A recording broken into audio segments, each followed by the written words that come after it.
반갑습니다. 공통수학원 5번째 시간이고 이번 시간에는 2차 방정식에 대해서 배워보겠습니다.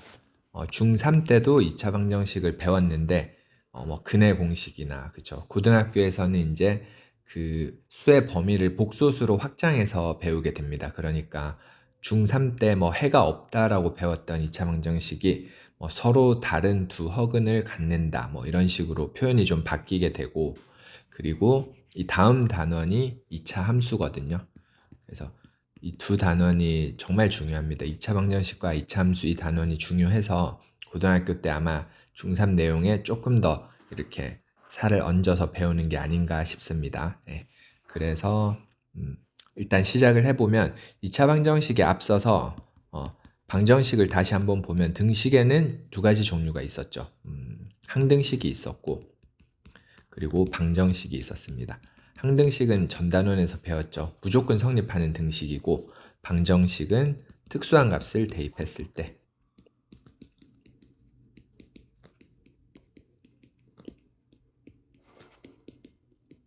등식이 성립합니다. 그리고 이 특수한 값을 해라고도 하고 근이라고도 하는데, 우선 2차 방정식을 배우기 전에 1차 방정식 먼저 한번 풀어볼게요. 1차 방정식. 뭐 예를 들어서 어떤 식을 정리했는데 2x 빼기 4가 0이라고 나왔다고 치면 이제 4를 양변에 더하죠. 2x는 4. 뭐 넘긴다고 표현해도 됩니다. 그리고 양변을 2로 나눠서 등식의 성질입니다. 양변을 같은 수를 뭐 더하거나 빼거나 곱하거나 역시 0이 아닌 수로 나누어도 성립합니다. 그래서 일반적으로 이런 형태의 방정식을 푼다고 하면 이렇게 할까요?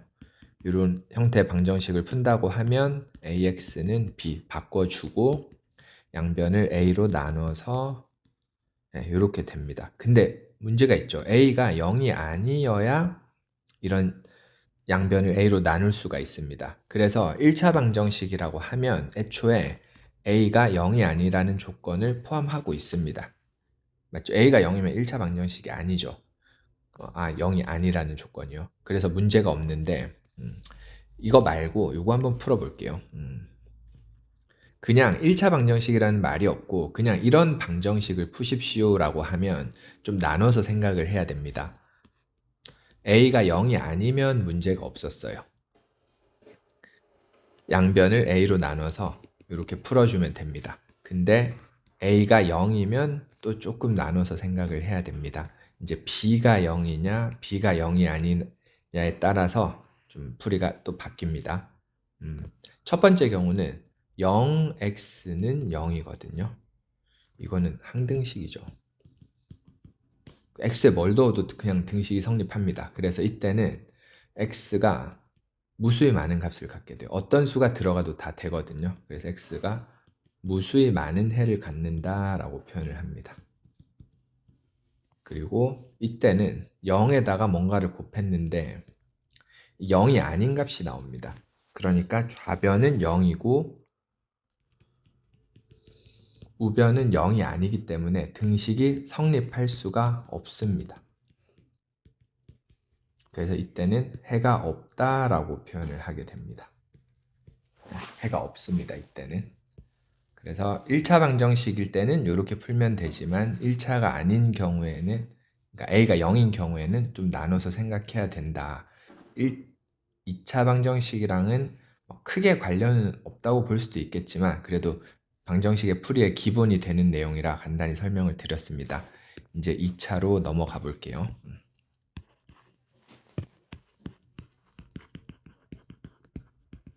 그러면 2차 방정식이라는 말 안에 역시 식을 정리했을 때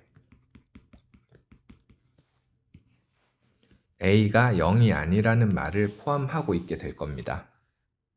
그렇죠? a가 0이면 2차 방정식이 아니겠죠. 그래서 a가 0이 아니라는 말이 2차 방정식이라는 말 안에는 이 조건이 포함이 되어 있어야 됩니다.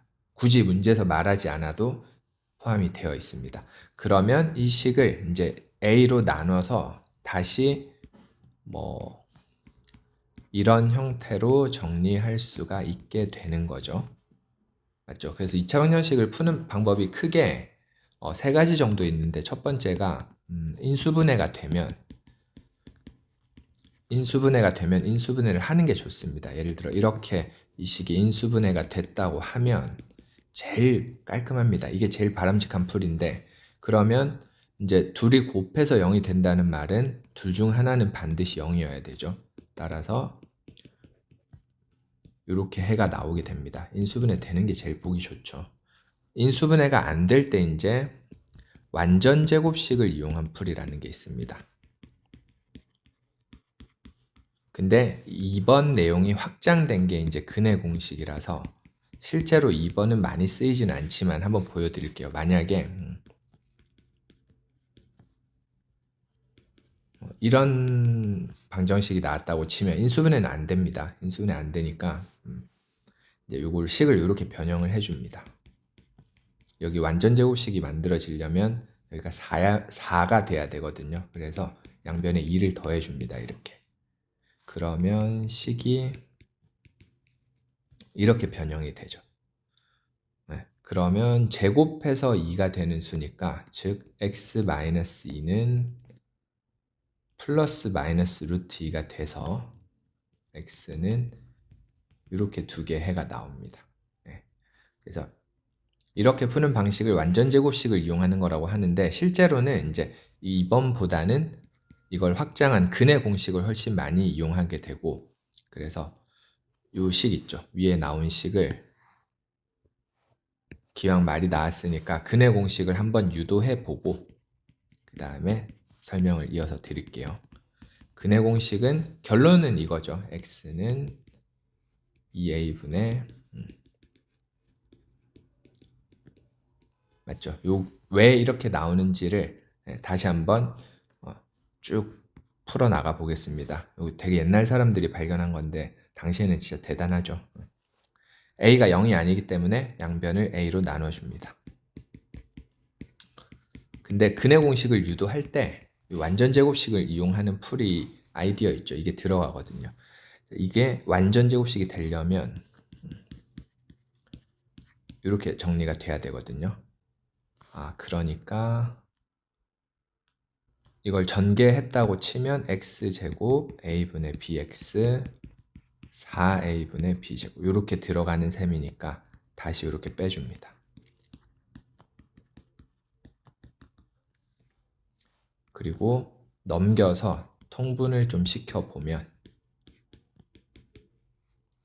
4a 곱할게요. 그럼 통분하면 이렇게 되고, 따라서 제곱한 게 이거니까 이 값은 플러스 마이너스 루트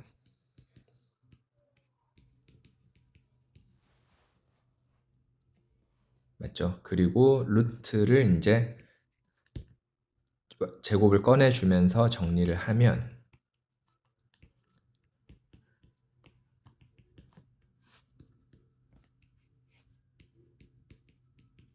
이렇게 정리가 됩니다. 맞죠?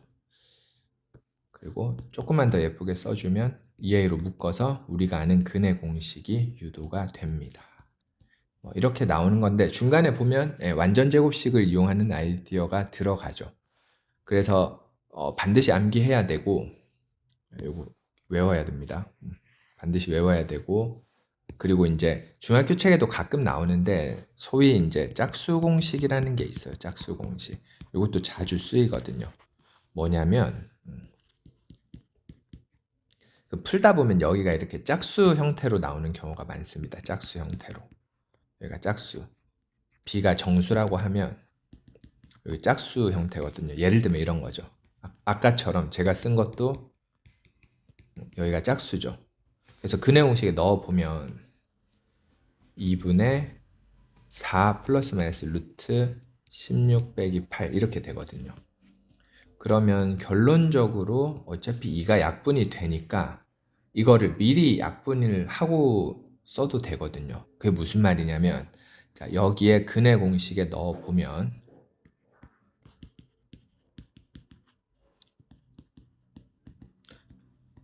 4가 이렇게 빠져나오면서 2랑 다 약분이 됩니다. 그러니까 약분을 했다고 치면 식이 이제 이렇게 정리가 됩니다. 그래서 요거를 소위 이제 짝수 공식이라고 많이 부릅니다. 짝수 공식.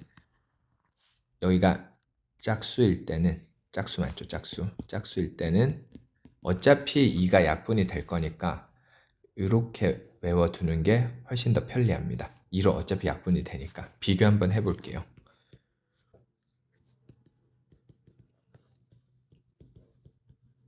네, 비슷하지만 조금 다르죠. A 반. 네. 그러니까 여기가 2b, 4b 제곱 이렇게 들어간 거기 때문에 미리 약분을 해서 만들었다라고 알면 되겠습니다. 다음 페이지에서 다시 한번 정리를 해볼게요. 근의 공식. 유도하는 과정도 설명을 들었고 2a분의 마이너스 b 플러스 마이너스 b제곱 마이너스 4ac 이렇게 됩니다. 그리고 짝수 공식. 짝수 공식은 요 가운데가 2로 이렇게 나타날 때거든요. 이때는 a분의 요거 반입니다. 반. 절반. 이렇게 써주고 좀 다르죠. 네, 둘 다 기억해두면 좋겠습니다. 그래서 근의 공식까지 우선 설명을 드렸습니다. 다음 이제 개념은 판별식이라는 개념입니다. 중학교 때는 용어는 안 나오지만 개념은 나왔었습니다. 2차 방정식의 판별식.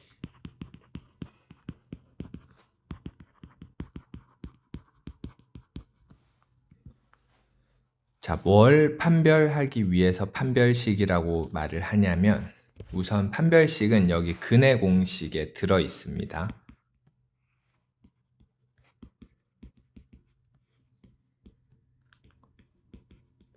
네, 여기 근의 공식 안에 이 부분을 판별식이라고 합니다.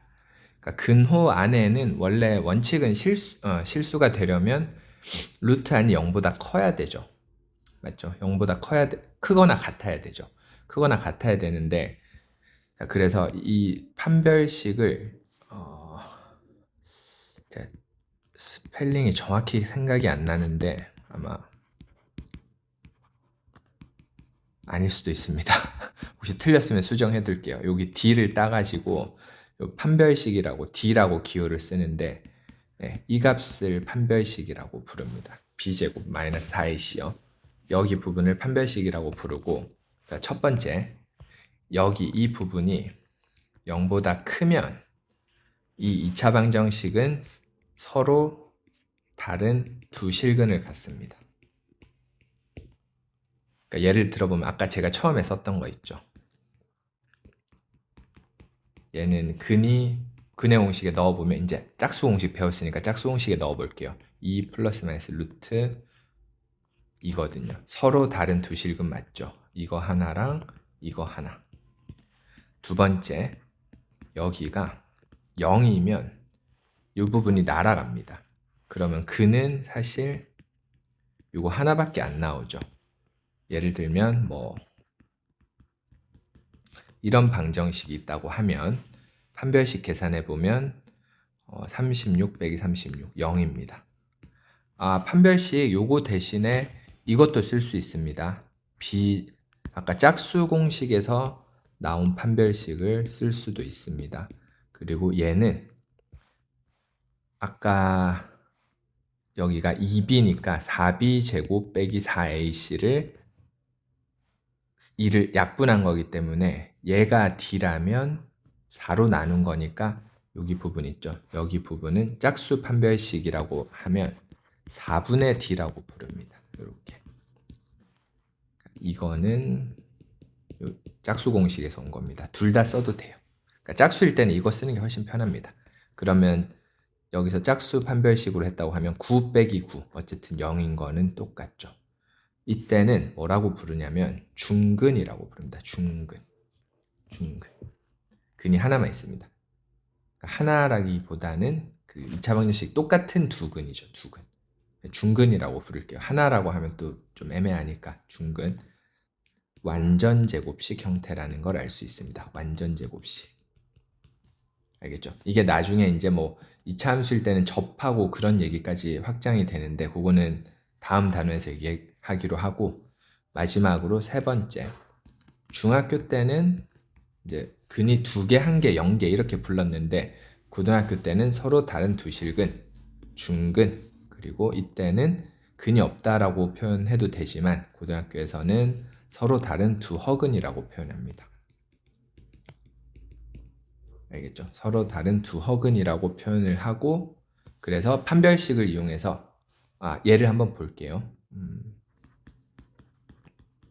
이런 방정식이 있다고 해보면 근의 공식에 딱 넣어봤더니 짝수 공식에 넣으면 2 플러스 마이너스 루트 마이너스 이렇게 되죠. 그래서 복소수 단원에서 배운 표현을 빌리자면 이렇게 나오거든요. 허근이 나옵니다. 허근. 알겠죠? 그래서 판별식이 양수면 서로 다른 두 실근, 판별식이 0이면 중근, 판별식이 음수면 서로 다른 두 허근. 이거를 판단하는 거를 판별식이라고 부릅니다. 됐죠? 그리고 참고로 그 중근 말고 중근은 완전 제곱식이니까 그냥 하나죠. 얘는 풀다 말았네요. 풀면 이렇게 돼서 근이 하나만 나옵니다. 이렇게. 중근 말고 이제 서로 다른 두 실근이나 허근일 때 보면 제가 인수분해 안 되는 형태를 가져와서 그런데 켤레라고 부릅니다. 여기를 켤레라고 불러요. 그리고 여기도 켤레복소수 있죠. 켤레복소수. 켤레복소수라고 부릅니다. 그래서 이런 두 형태를 뭐라고 부르냐면 켤레근을 갖는다라고 부릅니다. 켤레근. 조금 이따가 다시 얘기할게요. 일단 용어만 하나 알아둡시다. 켤레. 들어봤을 겁니다. 켤레. 켤레복소수. 됐죠? 그래서 여기까지 말씀을 드렸고 넘어가서 이게 이제 중학교에서는 나왔는지 제가 얼핏 기억이 잘 안 나는데 중요한 내용을 하나 더 하겠습니다. 이제 2차 방정식에서 뭐 제일 중요하다 이런 말은 아니고 어쨌든 꼭 알아둬야 되는 내용인데 제목을 2차 방정식에 근과 계수의 관계라는 개념이 있습니다. 많이 씁니다. 정말 많이 씁니다. 근과 계수의 관계. 뭐냐면 자, ax 제곱 더하기 bx 더하기 c라는 2차 방정식이 있다고 했을 때 두 근을 알파와 베타라고 하겠습니다.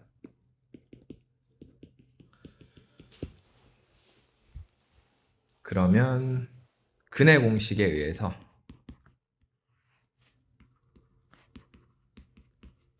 한 근이 이거일 거고요.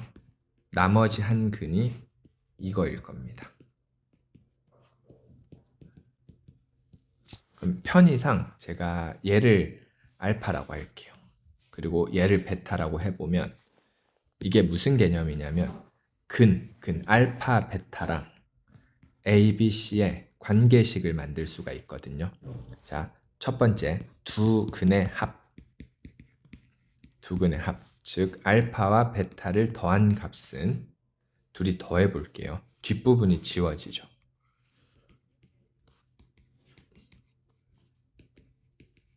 루트 부분이 지워지면서 이런 결과가 나옵니다. 첫 번째 그래서 알파 더하기 베타는 마이너스 a분의 b다라는 결과가 나와요. 두 번째 두 근의 곱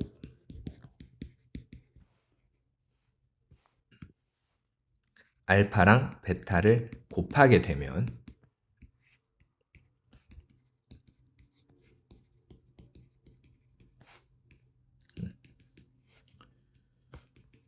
그 합차 공식, 인수분해 공식 쓸 수 있습니다.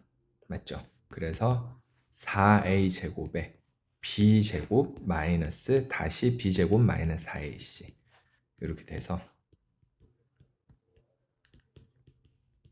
약분이 되면 a분의 c 즉 알파 베타를 곱한 값은 a분의 c라고 하고 요거를 그래서 2차 방정식의 근과 계수의 관계라고 부릅니다. 근데 하나 더 물어봐서 마지막으로 두 근의 차도 많이 물어보거든요. 두 근의 차는 제가 임의로 얘를 알파 베타라고 놨지만 누가 큰지 모르니까 이렇게 표현하겠습니다. 그러면 2a분의 이번에는 b가 지워지고 루트 쪽이 두 개가 이렇게 남아서 2가 약분되고 결국에는 이게 판별식이니까 제가 편하게 이렇게 적겠습니다. 이것도 추가로 알아두면 도움이 많이 됩니다. 2차 방정식의 두근의 합, 곱, 차까지 배웠습니다. 합, 곱, 차. 근데 이거를 조금 다른 관점에서 설명을 할 수가 있거든요. 근의 공식을 이용하지 않고 다음 페이지에서 인수정리로 다시 한번 설명을 드릴게요. 근과 계수의 관계. 그 2차 방정식이 이거의 두 근을 알파 베타라고 하면요. 어떤 얘기를 다시 할 수가 있냐면 전 단원에서 배웠던 인수정리라는 거를 이용을 한번 해볼게요. 인수정리를 이용하면 자, 편의상 이 식을 fx라고 좀 놓겠습니다. 그러면 알파가 근이고 베타가 근이면 f 알파가 0이고 역시 f 베타가 0이라는 걸 알 수 있고, 따라서 이런 인수와 이런 인수를 갖는다는 것을 알 수 있습니다. 다시 말하면 이 식이 개수를 이렇게 잡고 이렇게 변형이 돼요. 즉 알파 베타가 근이니까 이렇게 쓸 수가 있거든요. 그래서 우변을 전개해 가지고 개수를 비교하게 되면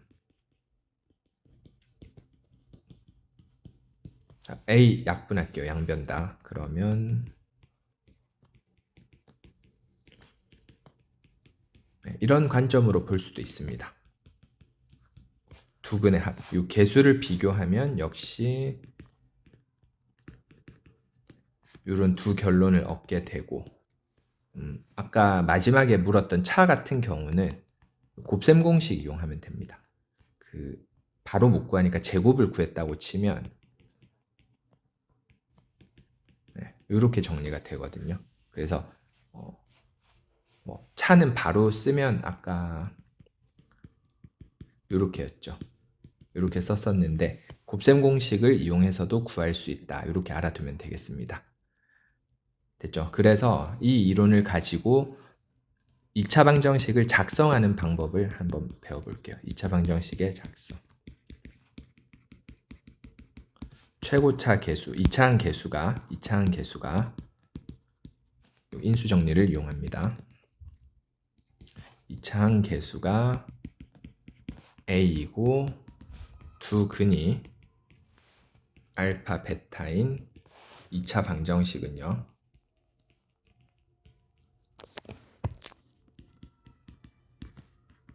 이렇게 작성을 해줘도 되고, 아니면 두 근의 합, 두 근의 곱 이렇게 작성을 해줘도 됩니다. 됐죠? 이제 마지막 개념이 하나 남았습니다. 아까 얘기를 하다 말았는데 켤레근이라는 개념이요. 켤레근. 이거는 조건이 중요하기 때문에 잘 보세요. 이 2차 방정식에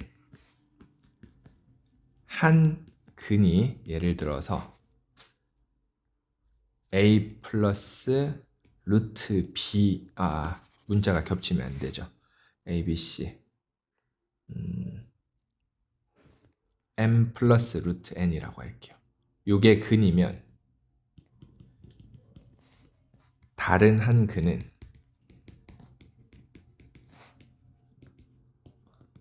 이런 조건이 성립합니다.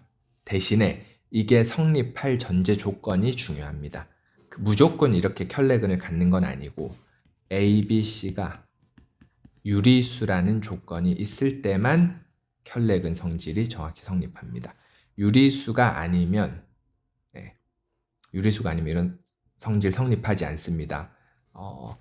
이런 거랑 비슷해요. 만약에 2 플러스 루트 3이 A 플러스 루트 B라고 하면 A가 2고 B가 3이어야 될까요? 꼭 그럴까요? 아닙니다. 이것도 유리수라는 조건이 있어야만 성립하고 만약에 유리수라는 조건이 없으면 이렇게 해도 되죠. A가 루트 3이고 B가 4여도 성립할 겁니다. 맞죠? 꼭 이렇게 같아야 되라는 법은 없죠. 근데 유리수라는 조건이 있을 때만 이런 게 성립하고 비슷한 원리로 유리수라는 조건이 있어야 이런 게 성립합니다. 그러면 마찬가지로 이거의 한 근이 웬만하면 유리수라는 조건을 주고 풀으라고 합니다. 근데 유리수라는 조건이 없을 때는 그 근을 직접 넣어서 풀어내야 됩니다. m 플러스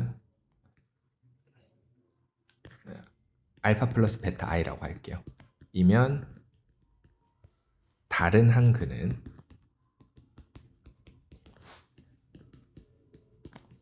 이거는 그러면 ABC가 유리수여야 되느냐? 그건 아니고 이때는 ABC가 실수여야 됩니다. 실수면 요 켤레근 성질이 성립합니다. 즉 요약해보면 무리수 켤레가 성립을 하려면 유리수 개수라는 조건이 필요한 거고 복소수 켤레라는 조건이 성립하려면 실수 개수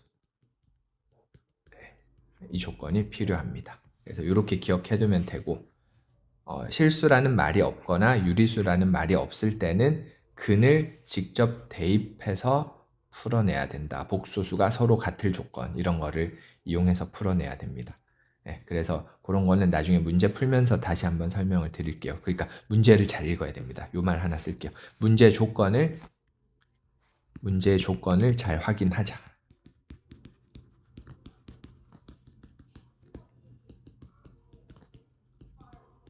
이렇게 해서 마무리를 하겠습니다. 이 다음 단원이 이제 2차 방정식이랑 2차 함수를 엮어서 생각하는 건데 정말 중요합니다. 그래서 시청해 주셔서 감사드리고 이 다음 단원에서 다시 뵙겠습니다. 감사합니다.